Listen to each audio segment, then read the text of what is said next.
Okay, welcome everyone. Today's lecture is about the contribution of Sayyid Ahmad Barelvi.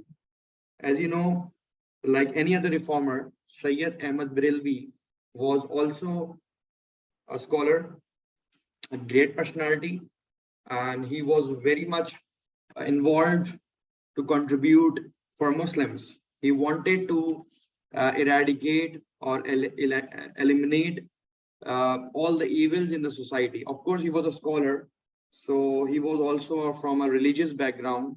So he contributed a lot to protect Islam, to secure Islam in a different way. देखिए शाह वलीउल्लाह ने he contributed by translating the Quran into Persian, and his two sons उन्होंने शाह वलीउल्लाह ने तो translation वगैरह की, right? He wrote books like 51 books लिखी थी and all. But Syed Ahmad Barelvi की जो कॉन्ट्रीब्यूशंस हैं आर बिट डिफरेंट. इनकी थोड़ी सी डिफरेंट कॉन्ट्रीब्यूशंस हैं. देखिए every scholar has its own AIIMS and objectives. इनका ऑब्जेक्टिव जरा डिफरेंट था. ये बुक राइटर नहीं थे, बुक के ऑथर नहीं थे, ट्रांसलेशंस नहीं की इन्होंने इस्लाम को सिक्योर किया. He wanted to protect Islam. Yeah, he wanted to contribute for Islam in a different way. Our different way क्या? Of course, jihad. Now we'll start with the topic jihad. Jihad means physical or mental. Mentally, when you are involved mentally or physically. मतलब जिहाद हम mentally भी कर सकते हैं. Mentally कैसे करते हैं? By spreading our deen, spreading the Islamic principles, Islamic policies या Quranic teachings को जब हम spread करते हैं, that is mental jihad. When we are using our mind, ठीक है. एक जिहाद में नफ्स भी होता है, वो भी अलग चीज है. लेकिन जो हमारा physical jihad है, that is armed struggle. So Sayyid Ahmad Barelvi wanted to, use weapons. He was basically trained. आपको पता है ऊपर हमने पढ़ा था in the beliefs that he was trained by Amir Khan Pathan forces. He was इमाम there और वहां पे उन्होंने वेपन का यूज सीखा था. तो जिहाद मूवमेंट के लिए हमें पता होना चाहिए कि he was very much into weapons. मतलब उस वक्त शूटिंग जो थी वो नई नई, it was like a hobby at that time. उस वक्त पबजी का गेम तो था नहीं कि वो पबजी खेल लें और थोड़ा सा सुकून मिल जाए, ऐसा नहीं था. तो हुआ ये था कि ऑफ कोर्स शूटिंग आज भी बहुत सारे लोगों की हॉबी होती है. नॉट शूटिंग द पीपल या shooting the animals, but shooting in a empty place. तो वो शूटिंग आपको पता है लोग करते हैं, ठीक है, इन अ डिफरेंट थिएटर्स वगैरह में जाके. तो ही ऑल्सो लाइक शूटिंग. तो आर्म्स का यूज जो स्ट्रगल उनका यूज था, वेपन का जो यूज था, he was very fond of. So he started jihad movement. Now why started, सवाल है व्हाई. वो हम पढ़ चुके हैं ऊपर कि why started because of Darul Harb. याद रखिएगा, you must mention about Darul Harb over here. इस पॉइंट में दारुल हर्ब जरूर बताना है. This is part of mark scheme. Mark scheme का पार्ट है कि जब जिहाद मूवमेंट आप एक्सप्लेन करोगे, you must say about Darul Harb. If somebody don't know about Darul Harb, so I can tell you again कि दारुल, मैंने ऊपर इनके जो बिलीव्स थे, I have already explain about Darul herb. That is a land of war. ऐसी जगह जहां जंग हो रही हो. अब जंग क्यों हो रही हो? Because of unislamic principles. जहां पे इस्लाम को फॉलो नहीं किया जा रहा, वहां पे फोर्स किया जा रहा है कोई अलग religion. So area ruled by non Muslim, you can say, या where sinful activities are common. Land of war, land of impure place भी कह सकते. लैंड ऑफ इम्प्योरिटीज मतलब जहां सिंफुल एक्टिविटीज हो गई, जहां पे गलत चीजें हो रही है, इस्लामिक चीज नहीं हो रही. जैसे क्या, ड्रिंकिंग हो रही है, गैम्बलिंग, इंटरेस्ट वगैरह, और जुल्म हो रहा है, ऑपरेशन हो रहा है, टॉर्चर हो रहा है मुसलमानों पे. That place is called land of war. मतलब जो पहले मुसलमान जगह थी, लेकिन अब वहां पे नॉन मुस्लिम आ गए, तो वहां पे जिहाद हम कर सकते हैं टू प्रोटेक्ट अवर सेल्फ. तो जिहाद ऑलवेज, आप याद रखिएगा, डिफेंसिव होता है. मतलब वी नेवर अटैक. हम डिफेंस में करते हैं, हम अपने आप को बचाने के लिए करते हैं, प्रोटेक्ट करने के लिए करते हैं. एक इंसान आपको मारने आ रहा है, तो आप क्या वेट करोगे कि हाँ चाय वाय बनाई है मैंने उसके लिए, वो आ जाए, कोई मसला नहीं है, मैं वेट कर रहा हूँ? ऐसा नहीं होगा, ठीक है ना. तो आप लोग क्या करोगे कि of course you will also prepare. तो दैट इज जिहाद, आर्म स्ट्रगल, ठीक है, जिहाद है. तो दारुल हर्ब वो जगह बन चुकी थी. That's why Syed Ahmad Barelvi contributed and he started jihad movement. इन्होंने जिहाद मूवमेंट स्टार्ट की. I think so the screen has stuck. Screen lock हो गई है, रुक गई है 1 मिनट। ठीक है,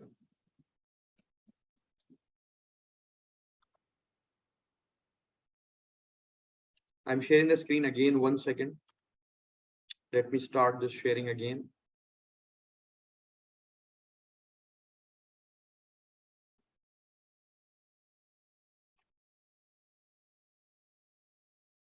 It's so strange that के internet services जो हैं वो just because of rain या storm या heavy winds disrupt हो जाती हैं. Is it visible now? The screen is not moving now. It has stuck. चलें, आप लोग एंजॉय तो कर ही होंगे मौसम को। पाकिस्तान में इंटरनेट तो बिल्कुल, आप यकीन करें, this is my second wifi, बल्कि third wifi. I have got 3 wifis in my home और तीनों का सेम है। ये जो मेरा बेस्ट वाला था स्ट्रॉन्ग फाइबर वो चल रहा है, उसमें भी ये स्टक हो गई। इसकी screen is not working. I am moving the screen but it's not moving. चलो let me try again, 1 second.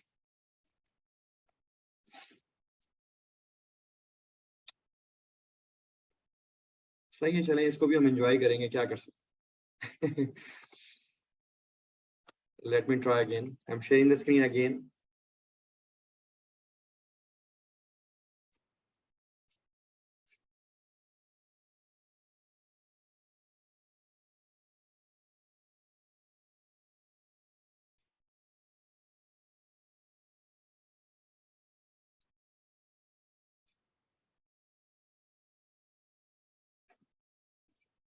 क्या बात है अली, आपके नेट वाले कॉल ही नहीं उठा रहे। हाँ यार, नेट वाले सारे जो है ना वो झूठ ही बोलते हैं। I also called my internet service provider, वो भी झूठ बोल रहे, नहीं कोई कनेक्ट डिस्कनेक्ट नहीं है। भाई नेट ही नहीं चल रहा। थोड़े से मामले हैं, अभी चल जाएगा इंशाल्लाह। Yes, I think so, it's visible now.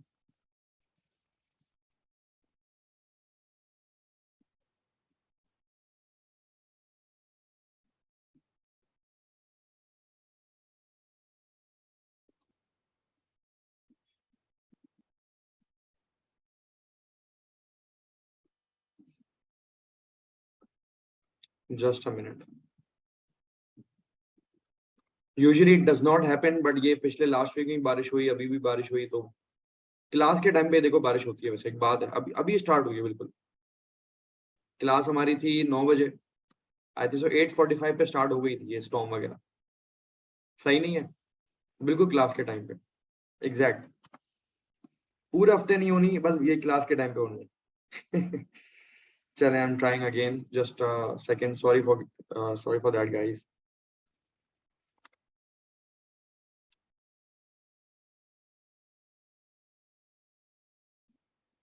सही हो जाएगा अभी 2 मिनट्स में इंशाल्लाह।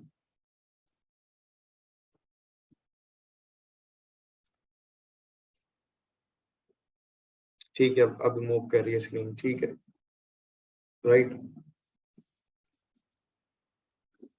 या इट्स फाइन नाउ। ठीक है, थोड़ा गुस्सा किया ना मैंने इंटरनेट पे, सही हो गया। देखो थोड़ा गुस्सा करना पड़ता है कभी कभी।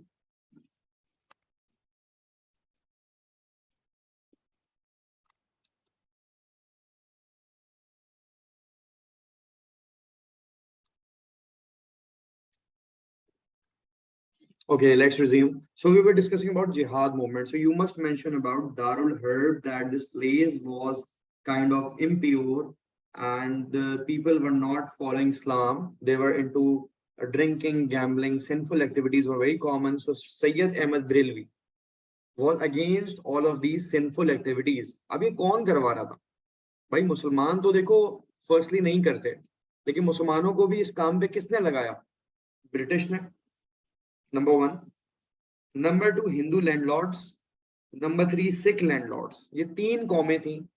these 3 communities were very much into this alcoholic behavior, dancing, gambling and interest, ये सारी चीजें सिंफुल एक्टिविटीज थी। तो इन तीनों ने क्या बनाया हुआ था? दारुल हर्ब बनाया हुआ था कि इस्लामिक जगह को इन्होंने अन इस्लामिक प्लेस बना दिया था।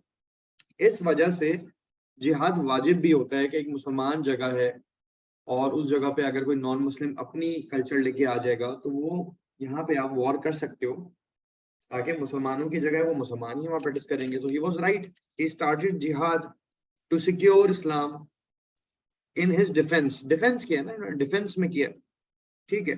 So he declared war against all three. अब इसमें बिगेस्ट मिस्टेक किया है बच्चे इस सवाल में, एग्जामिनर क्या बोलता है, एग्जामिनर रिपोर्ट में आपको शो करूंगा। एग्जामिनर कहता है कि स्टूडेंट्स ने सिर्फ सिखों का बताया हुआ है कि भाई सैयद अहमद बरेलवी सिखों के खिलाफ थे, भाई ही was also against of Hindus and British. तो आपको तीनों को साथ, हाँ उसने वॉर की है सिखों के साथ, फाइटिंग जो की है वो सिखों के साथ की है, but he was also against of Hindus British. लेकिन पर्टिकुलरली उन्होंने सिखों के साथ ही लड़ा है, सिखों के साथ ज्यादातर उन्होंने मामला किए हैं, अगेंस्ट किया है। तो ये जिहाद मूवमेंट आ गई कि it's a physical war, it's a war in the defense of Islam, to secure Islam, to protect Islam. He believed that कि only armed struggle can help. He believed that कि सिर्फ physical struggle जो है, war जो है, वो ही solution है। क्योंकि देखो ये देख चुके थे कि सैयद वो शाह वलीउल्लाह जो थे, उन्होंने तो कोई वॉर नहीं लड़ी, उन्होंने तो चलो 1761 की बैटल करवाई थी, बैटल ऑफ पानीपत, उसमें मुसलमान जीत गए थे, अफगान्स आ गए थे। लेकिन इस वक्त जो है वो दारुल हर्ब बन चुका है और ज्यादा मामला खराब हो चुके हैं। उसके बाद आ जाए आर्म स्ट्रगल की बात। ही कॉन्ट्रीब्यूटेड थ्रू आर्म्स। इनका डिफरेंट पर्सपेक्टिव था, इन्होंने सोचा कि भाई जो है ना वो शाह वलीउल्लाह साहब ने कुरान तो लिख लिया, पर्शियन में बुक्स लिख ली, ये सारे काम तो हो रहे हैं, यूनाइट भी कर रहे हैं, बट ही थॉट दैट कि only use of weapon, weapon का जो यूज है सिर्फ यही हेल्प करेगा ना मुसलमानों को, जो हेल्प करेगा वो use of weapon would help Muslims against non Muslim. जितने भी नॉन मुस्लिम है, ब्रिटिश, सिख, हिंदूज वगैरह, सबके खिलाफ जो है वेपन यूज करना चाहिए। इनकी कॉन्ट्रीब्यूशन है और इन्होंने किया भी है। कैसे किया है मैं आपको बता। सो यही होता है ना कि हर पॉइंट को, इन दोनों पॉइंट को आप मिक्स भी कर सकते हो। It is your choice to mix. तो इसमें अगर मिक्स करोगे तो एग्जामिनर कहेगा वेल डेवलप आंसर। क्या किया है, वेल डेवलप किया, एक बात को दूसरी बात से कनेक्ट किया, उसको पता चलेगा ये रट्टा नहीं है। अब रट्टे वाला बच्चा क्या करेगा, एक पैराग्राफ इसका बनाया, फर्स्ट पैराग्राफ इसका होगा, ये बनाएगा कोई फोर्थ पैराग्राफ, चौथे पैराग्राफ नहीं लिखा होगा, तो भाई कनेक्ट ही कोई नहीं हुआ। आप पैराग्राफ इनको मिला के बना लें, एक ही पैराग्राफ बना लें for this both you know points. इस दोनों पॉइंट्स को आप पैराग्राफ में लिख सकते हैं। ठीक हो गया जी, बिल्कुल अलीजा, उस पर भी आ रहा हूँ। नंबर 3, इनके कॉन्ट्रीब्यूशन ये भी हैं ऑफ कोर्स। बिल्कुल स्क्रीन फिर स्टक हो गई है, स्क्रीन स्टक हो गई है।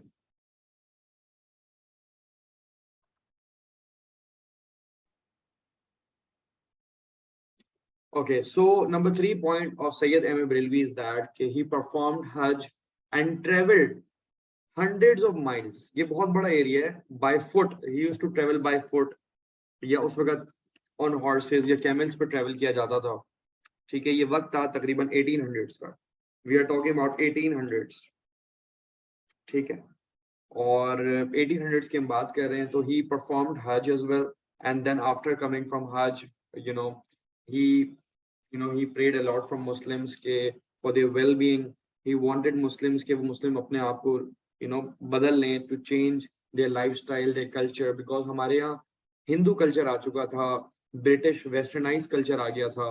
So he traveled a lot, and he of course के he believed in a war या जिहाद। So he raised an army. इन्होंने सोचा कि मैं अकेला नहीं कर सकता, तो ही नीड आई आर्मी। और जिहाद के लिए भी, जिहाद कोई एक बंदा नहीं कर सकता। एक तो जिहाद में नफ्स कर सकते हो या मेंटल, लेकिन जो वॉर वाला जिहाद है उसके लिए आपको आर्मी चाहिए। जब भी आप वॉर वाला बैटल कर रहे हो तो you need forces, you need army. One person can not do physical जिहाद, एक बंदा फिजिकल जिहाद नहीं कर सकता। फिजिकल जिहाद के लिए आपको फोर्सेस चाहिए, आपको एक प्रॉपर आर्मी चाहिए। अब मुजाहिदीन की उनको आर्मी गैदर करनी थी। अब आर्मी गैदर करने के लिए उस वक्त कोई उबर करीम तो है नहीं कि भाई बुला लेंगे, चलो बेटा बैठो गाड़ियों में चलते हैं। उस वक्त ऐसा मामला नहीं था, ठीक है। So he travel through Rajasthan, ठीक है, Sindh, Balochistan, and he went to Afghanistan. अब आप लोग सोच रहे हो यार अफगानिस्तान क्यों चले गए। यू मस्ट बी थिंकिंग के अफगानिस्तान। हाँ हाजरा, स्क्रीन थोड़ी सी फिर से ब्लॉक हो गई है, 1 सेकेंड।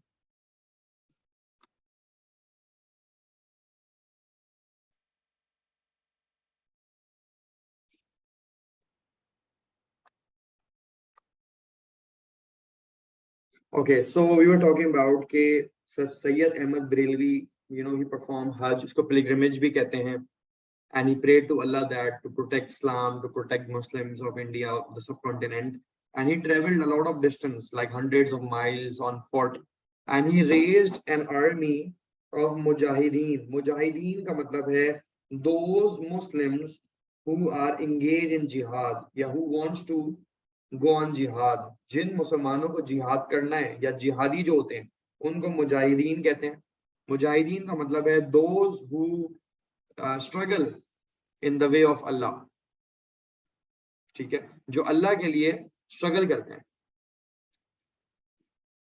तो those who fight war for the cause of Allah या इन द वे ऑफ अल्लाह, जो अल्लाह ताला के कॉज के लिए, मुसलमानों के लिए जो जंग लड़ते हैं उनको मुजाहिदीन कहते हैं, ठीक है।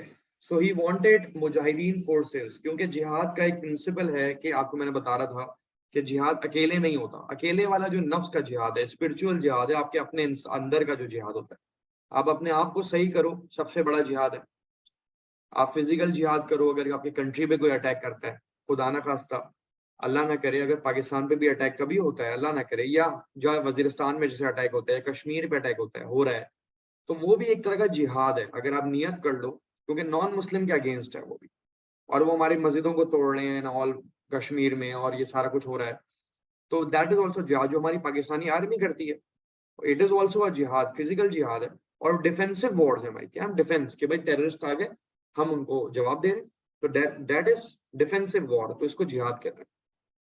तो मुजाहिदीन की बात आ गई, तो मुजाहिदीन की आर्मी को रेज करनी थी, तो ही ट्रेवल्ड अ लॉट, बहुत ट्रेवल किया, hundreds of and thousands of miles. क्या हुआ, राजस्थान गए, सिंध गए, बलूचिस्तान, मतलब ये साउदर्न एरियाज से वेस्टर्न एरियाज गए, वेस्ट में अफगानिस्तान है, फिर वेस्ट से वापसी ईस्ट में आए। इन्होंने एक लंबा रास्ता लिया, मतलब इन्होंने, क्योंकि दुश्मन को पता ना चल जाए कि अटैक करना चाह रहे हैं, तो इन्होंने एक लॉन्ग रूट लिया। He took a long route to attack his enemy. मतलब ये बिल्कुल एक स्ट्रेंज रास्ता है, एक ऑकवर्ड बात हो गई, लेकिन ये भी एक टैक्टिक्स होती है। This is also war tactics. मतलब दुश्मन को पता है कि भाई आसानी से साउथ टू ईस्ट अटैक क्या करना है, ईस्ट पे करना है, पंजाब में अटैक करना, क्या है, पंजाब में अटैक करना है। अटैकिंग प्लेस क्या है, पंजाब का। क्यों, पंजाब में सिख रूलर रहता है, कौन, रंजीत सिंह। रंजीत सिंह ने हमारा जीना हराम किया हुआ था, आपको पता है। ही बेसिकली बैंड अजान, पर्दा, मस्जिदों को डिस्ट्रॉय कर दिया, डैमेज कर दिया। तो साउथ से, सिंध से पंजाब जाना कितना आसान है, इस जैसे नेबर। सिंध से पंजाब जाना बहुत इजी है, बहुत ही इजी, लेकिन नहीं, he was struggling, he wanted to struggle in the cause of Allah. तो वो सिंध से राजस्थान वगैरह के रास्ते से अफगानिस्तान गए। कैन यू इमेजिन दैट, जो हमारा वेस्टर्न पार्ट है, वेस्टर्न नेबरिंग कंट्री है हमारा, वहां से वेस्ट टू ईस्ट आए पंजाब। देखें, साउथ गए, साउथ से वेस्ट एंड देन ईस्ट। ये वॉर टैक्टिक्स होती हैं, यू नो, स्ट्रेटेजीज होती हैं। क्योंकि आपको पता है कि सिंध में सबसे ज्यादा सिक्योरिटी लगाई होगी इन्होंने, रंजीत सिंह ने। तो इनको पता था कि बड़ा मुश्किल हो जाएगा सिंध से पंजाब जाना, तो why not to go from the other side, हम इस साइड से जाएंगे, ठीक है, आसान तरीका। जो दुश्मन एक्सपेक्ट ना कर रहा हो ना, वो चीज कर लेंगे तो आसान हो जाएगा। इसी तरह एग्जामिनर जो चीज एक्सपेक्ट ना कर रहा हो, वो बात उसको बता दो। क्या बताओगे, कि ही टुक अ लॉन्ग रूट, इन्होंने एक लॉन्ग रूट लिया था from southern area to western and then to east. It was a strategy. उस वक्त जंगों में, आपको पता है, आप बैटल ऑफ बदर इस्लाम में पढ़ोगे, पढ़ोगे, ओहद हिल पे हुई थी, तो हिल की स्ट्रेटेजी थी वो। नबी सल्लल्लाहु अलैहि वसल्लम ने आर्चर्स को बिठा दिया था कि आप लोग यहाँ पे पोजीशन लेना, ये ट्रिक थी वहां पे। बैटल ऑफ ट्रेंच में खंदक खोदी गई थी, डिगिंग की थी, वो ट्रिक थी वहां पे। तो ये इस्लामिक मैसेजेस हैं, क्योंकि इस्लामिक फॉलोअर थे ये बहुत बड़े, तो इन्होंने वही ट्रिक्स या टैक्टिक्स या स्ट्रेटेजीज की जो मुसलमान करते थे उस जमाने। तो इस तरह अफगानिस्तान से वो अटैक करना चाह रहे थे। अब क्या हुआ, अफगानिस्तान के बराबर में बिल्कुल है केपीके, जिसको हम पहले कहते थे एनडब्ल्यूएफपी। क्या कहते थे, नॉर्थ वेस्ट फ्रंटियर प्रोविंस, सरहद जिसको बोलते हैं, उर्दू में सरहद कहते हैं। एनडब्ल्यूएफपी का एरिया था, उस NWSP जिसको आज KPK कहते हैं, KPK का जो एरिया था दैट वाज बेसिकली, उसमें जो एक कैपिटल है पेशावर, ठीक है, पेशावर में उन्होंने अपना हेडक्वार्टर बनाया। मतलब he wanted to secure his position, ताकि उनकी आर्मी को अटैक ना हो, तो उन्होंने एक हेडक्वार्टर बना दिया, एक अदर हेडक्वार्टर बनाया, ताकि पेशावर में जो है वो वहां प्लानिंग कर सके, क्योंकि Peshawar is very close to Punjab, मतलब it's just a neighbouring area है ना, नेबरिंग रीजन। पेशावर से बिल्कुल अगर ईस्ट पे जाओगे आप तो पंजाब आ जाएगा, ठीक है। हर्डल्स क्या आई हैं कि basically there is a rule in jihad, जिहाद में एक रूल है कि ये नबी सल्लल्लाहु अलैहि वसल्लम, प्रॉफिट मोहम्मद सल्लल्लाहु अलैहि वसल्लम peace be upon him, used to offer the enemy 3 options. आपको पता है हमेशा इस्लाम में 3 ऑप्शंस हैं before the war, before any war, any defensive war. Prophet Muhammad सल्लल्लाहु अलैहि वसल्लम ने भी हमेशा डिफेंसिव वॉर्स लड़ी हैं, वी नेवर अटैक्ड, ठीक है ना, we never ever attacked, we always replied them, we always protected our cause, ठीक है। सो हुआ ये कि इन इस्लाम जैसे होता है कि देयर आर 3 ऑप्शंस के आइदर एक्सेप्ट इस्लाम, नंबर 1, या तो enemy would accept Islam, number 1, number 2 they can pay tax, वो टैक्स पे करेंगे जिसको जिजिया कहते हैं, नॉन मुस्लिम पे टैक्स होता है, number 2, number 3 is the war. Last option Islam में वॉर होता है, हमारा कभी भी फर्स्ट ऑप्शन वॉर नहीं है, लेकिन आज दुनिया में हमें बदनाम किया हुआ है, आपको पता है मुसलमानों को, ठीक है। तो हाँ, लेकिन ऐसा हमारा रिलीजन ही नहीं है, हमारा जो वॉर होता है वो सबसे लास्ट ऑप्शन होता है, नॉट द फर्स्ट ऑप्शन। लेकिन दुनिया को क्या बताया जाता है कि भाई हमारा तो फर्स्ट ऑप्शन वॉर है, हालांकि ऐसा नहीं है, ठीक है। हम तो बहुत सब्र करने वाले लोग हैं। अब होता क्या है कि Syed Ahmad Barelvi, because he was against of Ranjit Singh, Ranjit Singh जो पंजाब का रूलर था, he was basically against Islam, he wanted to erase Islam. Ranjit Singh चाहता था इस्लाम को एलिमिनेट करना, इस्लाम को स्टॉप करना, डैमेज करना, डिस्ट्रॉय करना, he wanted to damage Islam at any cost. तो रंजीत सिंह ने, आपको पता है, पर्दा वर्दा इस्लाम बैन कर दिया था, मस्जिदें बैन कर दी थी, मॉस्क को हॉर्स टेबल बना दिया था, मॉस्क को इम्प्योर प्लेस बना दी थी। तो he was very cruel, Ranjit Singh बहुत क्रूल था, इतना क्रूल था कि उसने जो है बेसिकली मुसलमानों को हर तरह से जो है वो डैमेज करना चाहा। तो सबसे पहले एक वार्निंग दी, there was a warning given by Syed Ahmad Barelvi, को कहते हैं अल्टीमेटम। अल्टीमेटम जो आपको स्क्रीन पे भी शायद तक हो गया है, अल्टीमेटम लिखा हुआ है, ultimatum means warning.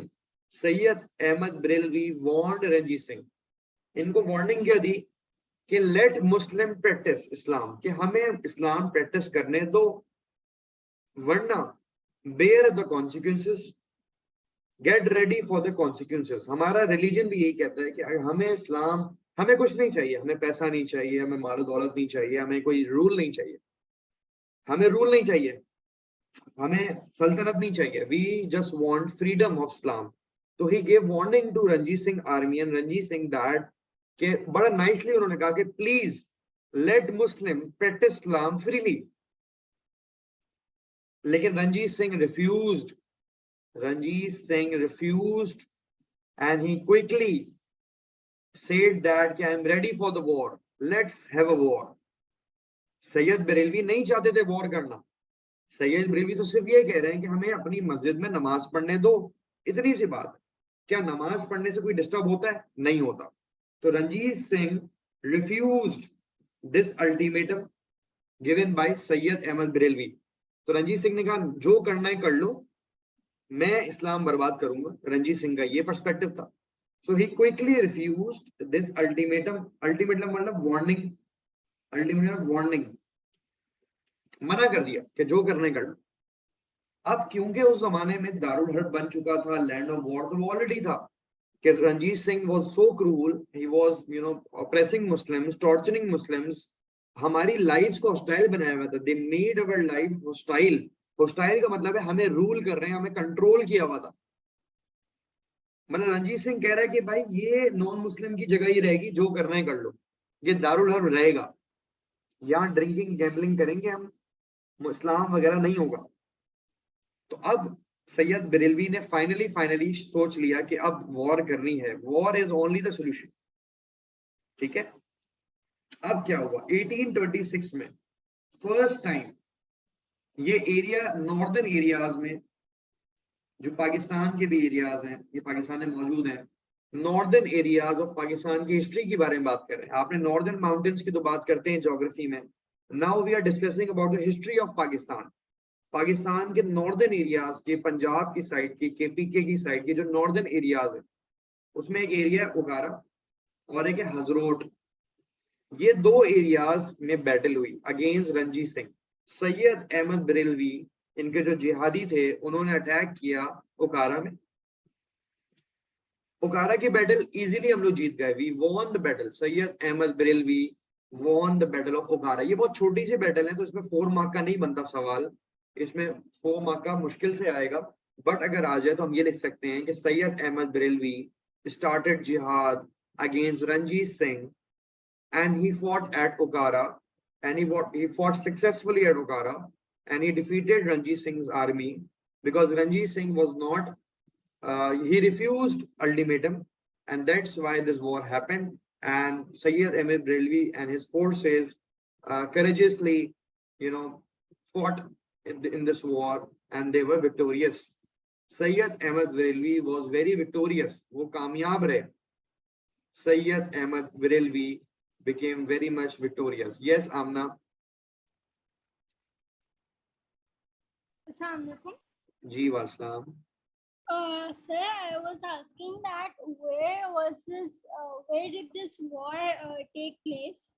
Northern area of that सब, उस वक्त subcontinent था ये, उस वक्त पाकिस्तान तो नहीं था. Sorry? What was the name of the place exactly? Okara. Okara is the place. Screen में खोल लो, आपको नजर आ जाएगी अभी. Okara is the place, ठीक है. और this was the northern part of today's Pakistan में northern area कहलाएगा पाकिस्तान का ये, लेकिन उसमें subcontinent था, तो ये ओकारा जगह का नाम है जहाँ पे ये फाइटिंग हुई थी. और Syed Ahmad Barelvi was a hero. He won this battle. मतलब हमें ये पता नहीं चलता, हम सिर्फ बैटल ऑफ बालाकोट पढ़ रहे होते हैं. ये बिगेस्ट मिस्टेक है इस टॉपिक में बच्चों की, कि आप लोग सिर्फ बैटल ऑफ बालाकोट पढ़ते हो स्कूल में, आपको बैटल ऑफ उकारा के बारे में बताया ही नहीं जाता. भाई ये दोनों बैटल सैयद अहमद बरेलवी जीते हैं अगेंस्ट रंजीत सिंह.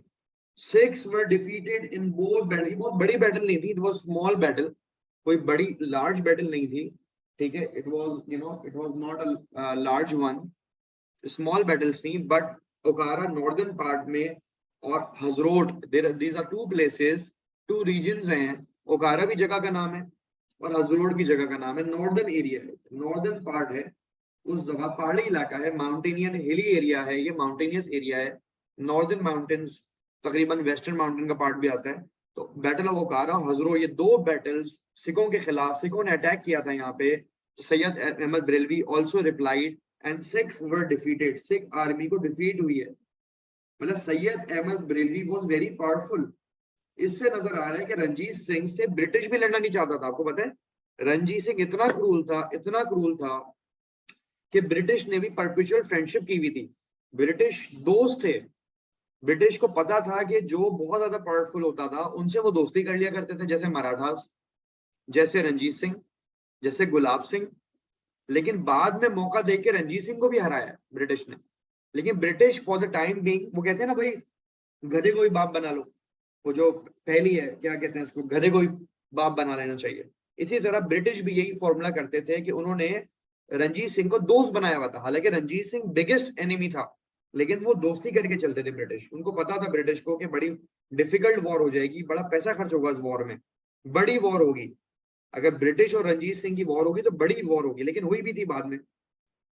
तो ब्रिटिश टुक टाइम. ब्रिटिश क्या कहता है कि हम अपने हिसाब से लड़ेंगे, हम किसी और के हिसाब से नहीं. ब्रिटिश ने अब तैयारी की कई सालों. खैर वो अलग बात है, मैं जस्ट फॉर नॉलेज बता रहा हूँ, वो हम पढ़ेंगे, ब्रिटिश एक्सपेंशन में पढ़ेंगे. अभी यहाँ पढ़ लेते हैं कि Syed Ahmad Barelvi attack on Sikh army at Akora and Hazro. ये तकरीबन एक के बाद एक बैटल है. पहले ओकारा में बैटल हुई है, फिर हजरोट में हुई है, ठीक है, वन आफ्टर द अदर. फिर सिखों को डिफीट हो गया बिकॉज रंजीत सिंह के जो मुजाहिदीन थे, they had a spirit of the war, they were very much spiritual. बहुत पावरफुल फोर्स थी, बहुत ट्रेन फोर्स थी, टैक्टिक्स यूज करते थे उस वक्त. Syed Ahmad Barelvi used to have a lot of strategic skills. तो स्किल्स को यूज करते हुए ये बैटल हम जीत गए, सिखों को डिफीट हो गया, सिख हार गए, मुस्लिम्स वॉन, मुसलमान मुजाहिदीन हमारा जिहाद कामयाब हो गया, वी गॉट सक्सेसफुल। ये दो बैटल जरूर बतानी है 1826 में कि we became successful in these battles. सिखों को Sikh defeat, Sikh suffer defeat, सिखों को डिफीट हुई है, तो जरूर बताना है, वेरी इंपॉर्टेंट। कि आप इतने बड़े हीरो की बात कर रहे हैं, उनकी कामयाबी की बात ही नहीं कर रहे आप, सिर्फ उनकी बैटल ऑफ बालाकोट बता रहे हैं जिसमें ये मारे गए थे सैयद अहमद बरेलवी। तो ऐसी बात नहीं करनी, आपको इनकी कॉन्ट्रीब्यूशंस बतानी है, तो इनकी आपको सक्सेसेस बतानी है, इनकी कामयाबी भी तो बताएं। सिर्फ डिफीट बता रहे होते हैं आप लोग कि वो हार गए बैटल ऑफ बालाकोट में, नहीं, ये दो जीते हैं वो, one after the other, northern part. ठीक हो गया। इसके बाद जब वो सक्सेसफुल हो गए तो लोगों ने ट्रस्ट करना शुरू कर दिया, सैयद अहमद बरेलवी पे लोगों ने ट्रस्ट करना शुरू कर दिया। उस ट्रस्ट की वजह से 80,000 और मुजाहिदीन इनकी आर्मी में आ गए। तकरीबन टोटल समझ लें, टोटल 80,000 मुजाहिदीन इनके पास आ गए, जमा हो गए, इनकी आर्मी एक पावरफुल आर्मी हो गई, इनके पास एक लार्ज फोर्स है, ह्यूज नंबर है ये उस जमाने का, ह्यूज नंबर। आज हम व्हाट्सएप पे भी ग्रुप बनाए ना तो इतने बंदे नहीं ढूंढ सकते, एक बात है, जिहाद के लिए वो भी एक भी बंदा नहीं खड़ा होगा जिहाद के लिए। एक बात एग्जाम्पल एग्जाम्पल दे रहा हूँ, ऐसा कर मत लेना, लेकिन जो है वो 80,000 की फिगर जो इतना बड़ा है ना, ये हम 4 बंदे भी नहीं ढूंढ पाएंगे, पता है आपको, आज के जमाने में 4 बंदे भी नहीं आएंगे। ठीक है, उस जमाने में व्हाट्सएप नहीं है, कोई सोशल मीडिया नहीं है, बाय फुट वो जा रहे हैं, लोगों को समझा रहे हैं। सोचो 80,000 लोगों को समझाया होगा उन्होंने, या इससे ज्यादा लोगों को समझाया होगा, जो जो जिनको समझ आ गई बात, वो 80,000 है। सो 80,000 मुजाहिदीन, 80,000 Muslims agree to help him. ये मुजाहिदीन कौन है? Helpers, helpers of Syed Ahmad Barelvi. इन्होंने हेल्प की, इन्होंने भी जिहाद किया। क्यों? वाई? क्यों आ गए ये लोग? टू एलिमिनेट सिख इन पंजाब, कि सिखों को हम खत्म। देखो रंजीत सिंह ने खुलेआम बोल दिया था कि अजान बैन है, अजान इज बैंड, पर्दा बैंड है, खुलेआम बोला था, मतलब खुलेआम।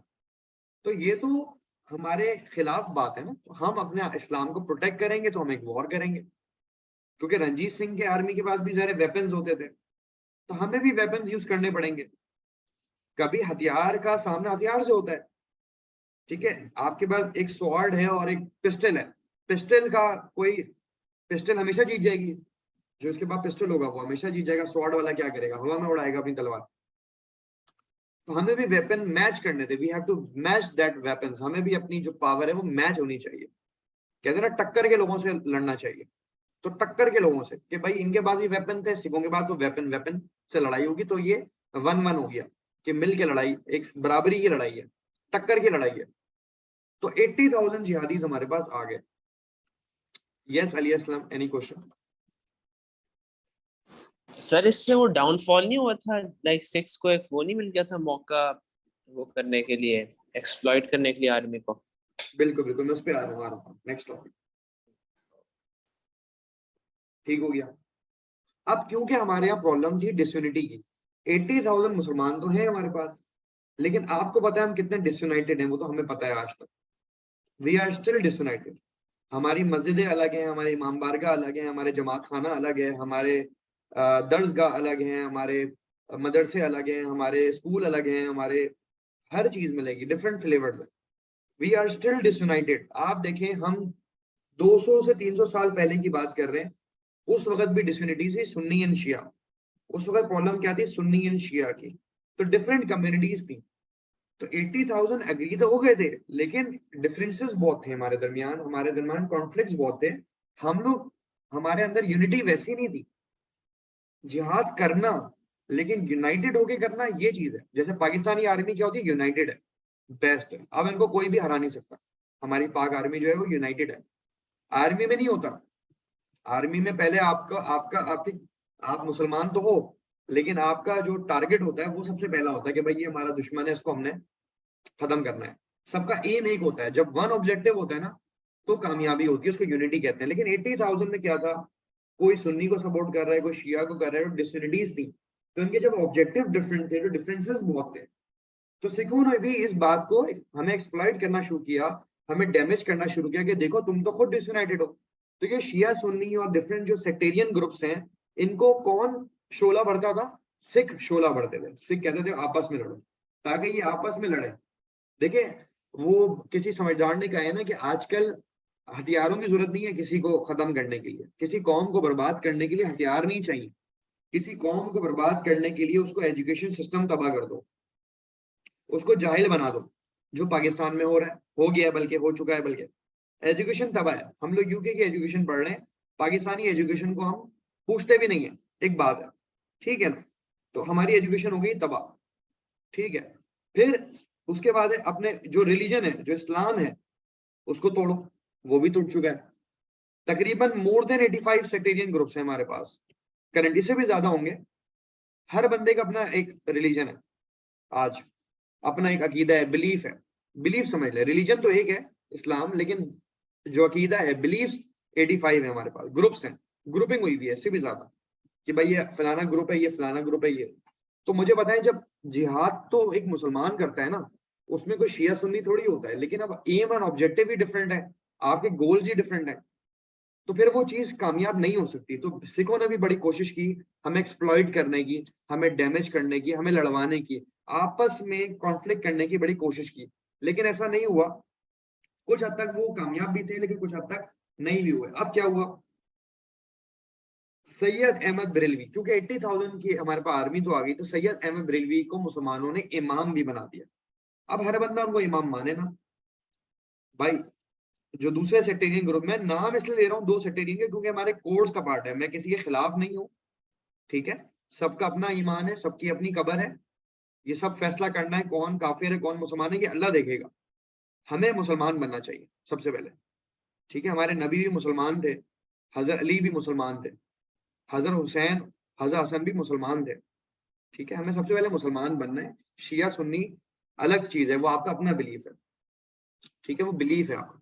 तो उस वक्त मुसलमानों ने डिक्लेयर कर दिया भाई सैयद अहमद बरेलवी इमाम है, ठीक है। अब जब वो मुसलमानों के रूलर बन गए, लीडर बन गए, स्कॉलर बन गए, जिनको मुसलमान फॉलो करेंगे, जो उनके पास 80,000 सोल्जर्स थे, वो उनको फॉलो कर रहे थे। 80,000 मुजाहिदीन के क्या बन गए? इमाम बन गए। अब इमाम का मतलब ये होता है कि रूलर भी कह सकते हैं इनको, लीडर, कि जिनको हम फॉलो करेंगे। कि अब हम जिहाद पे जा रहे हैं, तो एक इमाम जो हो गए, या एक रूलर समझ लें, लीडर समझ लें, स्कॉलर समझ लें, हमारे हेड समझ लें। इमाम का मतलब होता है हेड, ठीक है ना, हेड। तो उसमें कोई बुराई नहीं है, तो ये हेड बन गए। जैसे इमाम साहब हमारे मस्जिद के भी होते हैं ना, वो हमारे एज ए लीडर हैं, वो हमें रिप्रेजेंट करते हैं, ठीक है। बस उनके पास पावर नहीं होती कोई, लेकिन ये कि वो उनके पास पुलिस की पावर तो नहीं है, आर्मी की पावर तो नहीं होती, लेकिन उनके पास सोसाइटी की पावर होती है, लोग रिस्पेक्ट करते हैं उनको, और वो अपनी इस्लाम को फैलाते हैं।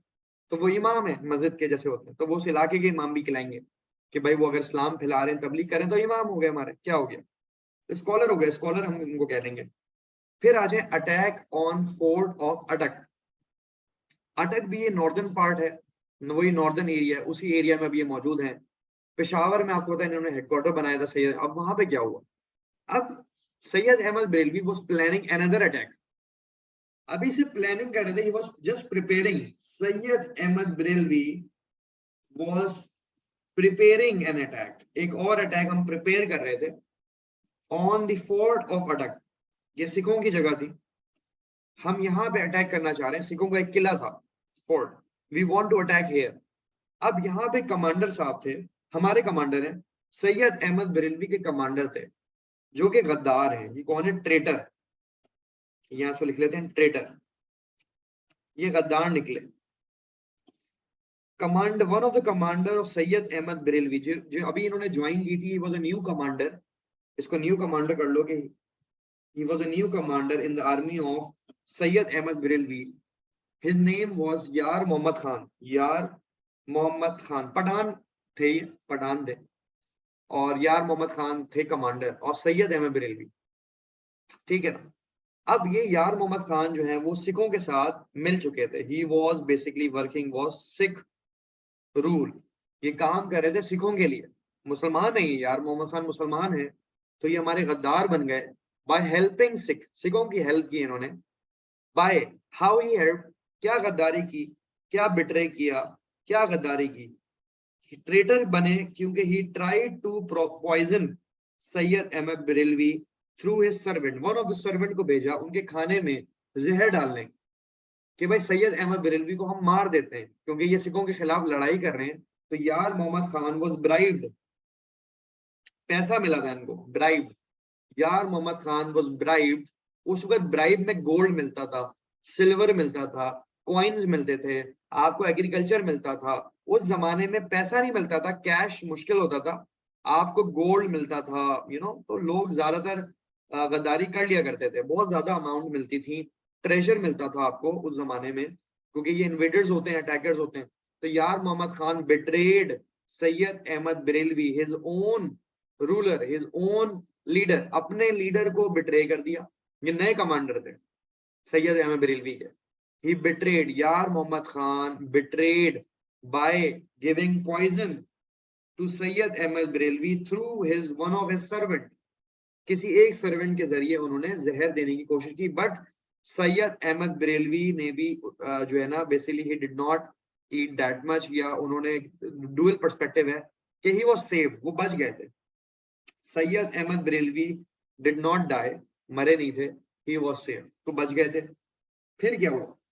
आफ्टर सम टाइम यार मोहम्मद खान वाज किल्ड, बाद में यार मोहम्मद खान को मरवा दिया गया था, सैयद अहमद बरेलवी ने मार दिया, ऑर्डर किया था, ठीक है।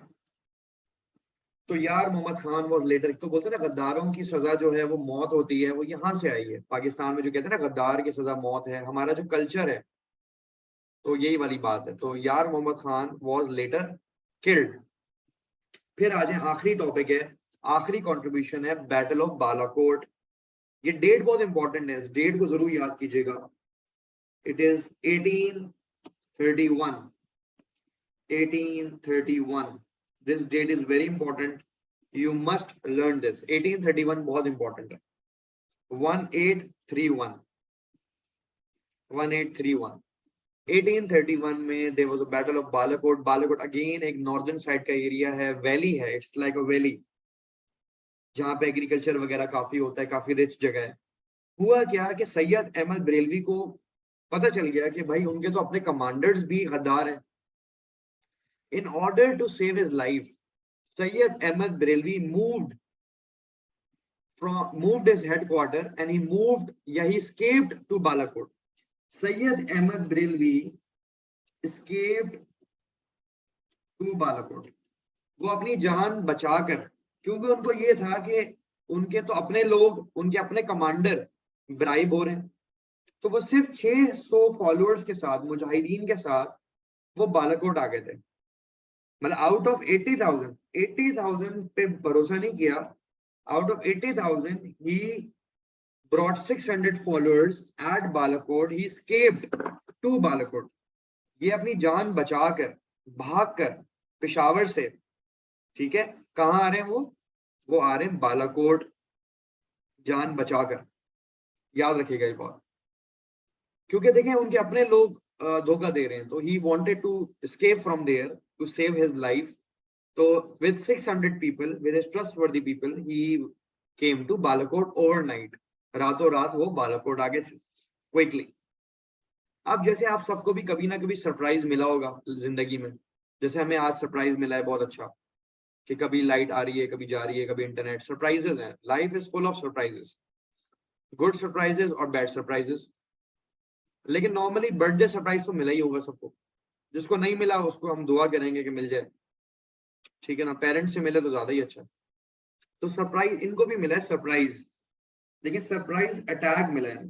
अब आपको याद रहेगा कि he got a surprise attack. Syed Ahmad Barelvi came to Balakot to save his life. ये पहाड़ी इलाका है, वैली एक तरह की, जो बड़ा ग्रीन एरिया है, ग्रीनरी बहुत है यहाँ पे, एग्रीकल्चर वगैरह बहुत होता है। तो he was surprisingly attacked by Ranjit Singh army. Ranjit Singh यहाँ भी पहुंच गया, क्योंकि देखो रंजीत सिंह बहुत पावरफुल था। मैं आपको बता रहा हूँ कि रंजीत सिंह इतना पावरफुल था, इनका इतना कंट्रोल था कि ब्रिटिश इनके साथ दोस्ती करते थे भाई। मतलब आप सोचेंगे ब्रिटिश ने इनके साथ दोस्ती करने में ही इंसाफ समझा, ब्रिटिश दोस्ती करने में समझे कि भाई रंजीत सिंह से दोस्ती कर लो, इसको हरा नहीं सकते। तो ब्रिटिश का एक रूल था कि जिसको हम हरा ना सकें उससे दोस्ती कर लो, ये रूल था ब्रिटिश का। जिसको हम हरा ना सकें या जिसके खिलाफ बहुत बड़ी वॉर होगी, जिसमें पैसे बहुत खर्च होंगे, तो बेहतर है कि हम उसको दोस्त बना लें। क्योंकि ब्रिटिश पैसा खर्च करते हुए बड़ा उनको जान जाती थी, क्योंकि वो पैसा यहाँ से निकालना आए थे, बनाने बनाने आए थे, और पैसा यहाँ से मूव करने आए थे। ये नहीं कि वो पैसे यहाँ खर्च कर रहे हैं और हमारे लिए डिज्नीलैंड बना रहे हैं, ऐसा नहीं होगा। ठीक है, तो Syed Ahmad Barelvi got an surprise attack, and surprise attack में रंजीत सिंह आर्मी ने क्रूरली किल्ड सैयद अहमद बरेलवी को भी किल किया गया। 600 फॉलोअर, जो 600 मुजाहिदीन जो ट्रस्टवर्दी थे उनके, जो उनको साथ लाए थे बालाकोट, उनको भी they were martyred, they were killed, brutally murder किया है। मतलब it was a cruel act. Ranjit Singh was very very cruel. मतलब अगर आपको बोले ना कि हमारी जो पाकिस्तान की हिस्ट्री है या मुसलमानों की हिस्ट्री है, इसमें सबसे बुरा आदमी कौन था, उसमें नंबर 1 को रंजीत सिंह पे रखेंगे, उसके बाद गुलाब सिंह को रखेंगे, उसके बाद हरी सिंह को रखेंगे। ये जितने सिख गुजरे ना, देखिए हम बुरा भला कहते हैं हिंदुओं को, हिंदू भी बहुत जालिम थे, हिंदू लैंडलॉर्ड, लेकिन सिखों ने तो रिकॉर्ड तोड़ दिया ना। Ranjit Singh was the cruelest, the most cruel personality in our entire history is Ranjit Singh. British भी कुछ नहीं थे यार, ब्रिटिश कुछ भी नहीं थे। ब्रिटिश का जो जुल्म हुआ है वो कुछ भी नहीं है in front of them. British ने कभी नहीं कहा कि आपका इस्लाम तबाह कर देंगे और ये कर देंगे। ठीक है, ब्रिटिश ने पर्दा वगैरह तो बैन किया, बट उन्होंने कभी इस्लाम को डैमेज नहीं किया। मतलब उन्होंने कभी हमें फोर्स नहीं किया। एक दफा किया था बस, वो लास्ट टाइम ही था वॉर ऑफ इंडिपेंडेंस में, बस आगे उसके बाद नहीं किया उन्होंने। वो मैं बताऊंगा आपको। मतलब रंजीत सिंह तो कंटिन्यूसली जो है वो पर्दा जहान मस्जिदों को ब्रेक कर रहा था। ठीक है, तो 600 followers of Syed Ahmad Barelvi was killed with his commander. एक बड़े लॉयल कमांडर थे सैयद बरेलवी, उनका नाम है शाह इस्माइल। ये नाम जरूर याद करना है, ये बहुत इंपॉर्टेंट है, शाह इस्माइल, क्योंकि इन्होंने एंड तक साथ दिया। शाह इस्माइल ने आखिरी दम तक साथ दिया है। He was also killed with Syed Ahmad Barelvi. मतलब 600 लोग, 600 मुजाहिदीन मारे गए। लेकिन हम ये नहीं कहेंगे, being a Muslim we will not say कि सैयद अहमद बरेलवी फेल्ड। जिहाद मूवमेंट फेल नहीं हुई है। At least he stood up, at least Syed Ahmad Barelvi had that guts to stand against this non-Muslim oppression, non-Muslim की लाइफ, मुस्लिम्स के अगेंस्ट हमने काम किया एटलीस्ट। मतलब देयर वाज नोबडी भाई, कोई भी नहीं था। मुगल एम्पायर डिक्लाइन हो चुका है, टीपू सुल्तान भी मर चुका है, बड़े बड़े हमारे नवाब जो हैं वो सामने नहीं आ रहे, दे वर सो कावर्ड। लेकिन अब देखें ना कितने करेजियस होंगे, ही वाज सो ब्रेव। तो हमें इनकी तारीफ ही करनी, क्योंकि he did for us, he struggled for us, he gave up his life for us, at least he tried. At least Sayyid Ahmed Brilvi tried his best with all the options. उन्होंने बोला जंग option है, जंग करेंगे। He gave up his life for us, for Islam. So he was very courageous. हम इनको नहीं कहेंगे भाई हार गए जंग, भाई तो जीते भी थे। 2 जंगे जीते हैं तो 1 हार गए, क्या हुआ? 2-1। कौन जीता? सैयद बरेलवी जीते। अगर हम रंजीत सिंह से मुकाबला करें तो 2 जंगे सैयद बरेलवी जीते, 1 हम कहेंगे रंजीत सिंह जीत गई, battle of Balakot. So he was very successful, he at least tried to give the message to the enemy. Enemy को message दिया कि भाई we are not, we are not weak. We can stand against you. We can react. We can tell you the justice. We can teach you justice. तो ये सवाल आता है, तो सवाल लिख लीजिए गाइस कि explain the contributions of Sayyid Ahmad Barailwi. Explain the contributions of Sayyid Ahmad Barailwi. अब इसके लेवल्स में काम कैसे हुआ, क्विकली मैं इसका फॉर्मेट बता दूं 14 मार्क का, ताकि आपको लिखने में आसान हो। लेवल 1 जो 14 मार्क का सवाल, explain the contributions of Syed Ahmad Barelvi. So the level 1 will be of course introduction. Intro देंगे आप about Syed Ahmad Barelvi, that about 1 to 2 lines, not a lot. You will give an introduction of 1 to 2 lines for 1 mark. 1 number के लिए इतना ही काम करना है। Introduction कि Syed Ahmad Barelvi started jihad movement, yeah, he was a scholar, he wanted to promote Islam, whatever you wish you can write. Level 2, the second part will be, the second paragraph you can say, the second part of this will be, you will identify reasons. आप identify करोगे इनकी contribution, identify his 5 to 6 contributions. Syed Barelvi के जो contributions पढ़े हैं आपने 5 to 6, you will get 4 marks over here in level 2 by identifying. If you identify the reasons, ये देखो मैंने I've given you 9 reasons here, मैंने आपको 9 reasons दिए हैं, ठीक है। तो ये आपके बनते हैं कि you will say कि इस पैराग्राफ में ऐसे बनाओगे कि Sayyid Ahmed Belvi contributed jihad movement, armed struggle, ठीक है, he performed Hajj and traveled a lot of distance, he basically established headquarter, ठीक है, he won the battle of Akora. तो you will just identify, अभी explain नहीं करना है, you will just say this, ये सारा काम किया उन्होंने. लेवल 3 में आपको कोई भी 3 contributions explain करनी है. क्या करनी है? You will explain 3 contributions over here. क्या करोगे? Explain करोगे in 3 paragraphs. 3 बातों को, 3 points को 3 paragraph में explain करना है. सही हो गया? फिर आपको 4 नंबर मिल गए. अभी तक यहाँ पे आपने 9 मार्क्स लिए हैं. लेवल 3 में 3 पैराग्राफ आते हैं. हमेशा याद रखिएगा, in level 3 you will make 3 paragraphs with each 1 point. ठीक है, तो ये बात आ जाएगी. लेवल 4 का मतलब होता है you will explain 2 more contributions at least. 3 और कर सकते हो, लेकिन आप टोटल 5 भी सही है. So 2 contributions और बताएंगे, explain करेंगे in 2 paragraphs. फिर आपको 4 नंबर मिल गए. तो लेवल 3 में 4 नंबर मिल रहे हैं 3 पॉइंट्स बताने में. लेवल 4 में आपको 2 रीजन बताने. 2 रीजन भी अगर आप बता देंगे तो आपको 4 नंबर मिल जाएंगे. तो टोटल 5 रीजंस बताने हैं विद 5 एक्सप्लेनेशंस 5 पैराग्राफ्स में. 5 रीजन 5 पैराग्राफ. 5 रीजन 5 पैराग्राफ में आपको बताना है. ठीक हो गया. और फिर लेवल 5 कंक्लूजन है. कंक्लूजन में आप लिख देंगे कंस्ट्रक्टिवली या conclusively, I agree that Sayyid Ahmed Belvi fought against Ranjit Singh, ठीक है, and he was very successful. जो भी आपने बात करनी है, तो ये 1 मार्क के 1 to 2 लाइंस होगा इसका कंक्लूजन का, कि you will give a reason. So that's how you will make 14 marks. ठीक है ना. 1 + 4 5 and 9 and 13 14 मार्क्स आपको यहाँ मिल गए विद प्रॉपर सीक्वेंस. लेवल्स का मतलब होता है सीक्वेंस. पैराग्राफ आप ज्यादा भी बना सकते हो. If you want to make 10 paragraph, आप 50 बना लो, मसला थोड़ी है. पैराग्राफिंग पे कोई मार्क नहीं करते. पैराग्राफिंग इज गुड कि एग्जामिनर को पता चलेगा कि इस पैराग्राफ का मतलब ये है. क्या है? Battle of Balakot. इस पैराग्राफ का मतलब है हजरोट एंड ओकाड़ा. इस पैराग्राफ का मतलब है जिहाद मूवमेंट. तो आपकी जो पैराग्राफिंग है वो बताएंगे कि कौन सा पॉइंट एक्सप्लेन किया. कुछ बच्चे मिक्सअप कर देते हैं सब कुछ. मिक्सअप नहीं करना है. आपको एक पॉइंट एक पैराग्राफ बताएं, दूसरा पॉइंट दूसरे पैराग्राफ में, तीसरा पॉइंट तीसरे पैराग्राफ में. कम से कम 5 पैराग्राफ में 5 रीजन बताने हैं. ठीक है, ये तरीकेकार है. With introduction and conclusion. With introduction, आसान लफ्जों में समझना है तो इंट्रोडक्शन लिखना है, फिर 5 रीजन को 5 पैराग्राफ में एक्सप्लेन करना है, और आपको कंक्लूजन देना है लेवल 5. ठीक हो गया.